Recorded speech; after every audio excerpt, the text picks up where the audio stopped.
Hello, I'm Catherine Egan, Teagasc beef specialist, and I'm here at the National Beef Conference in Athenry, County Galway. I'm joined this evening by Rupert Claxton, Meat and Livestock Director at GIRA. Rupert, you're very welcome to Ireland, and thanks very much for coming to the conference this evening.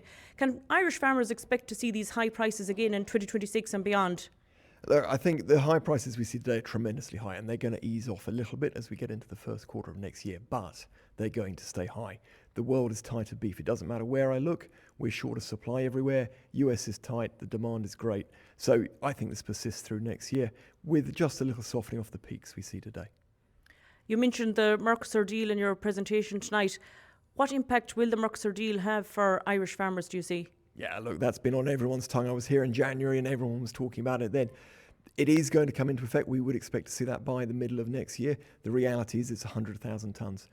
Over the last 7 years, Europe, or the EU 27, has lost over 800,000 tonnes of beef production. That means 100,000 tonnes imported is going to get lost in the market, to be honest. There is some concern that they'll target the high-value cuts. Of course they'll target the high-value cuts. But I think spread around within Europe, it won't have a huge disturbance to the market. It would probably be more risk if they came and targeted our further processed market, came after those four-quarter parts and brought the price down there. The reality is that that import volume will be spread around Europe because the importers want to find the best price for it as well. They don't want to damage the market. They want to make the most of that 100,000 tonnes of access that they can.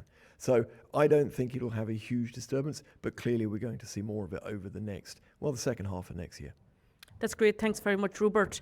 Rupert's full presentation and all other presentations tonight and the proceedings are available on the Teagasc website at www.teagasc.ie.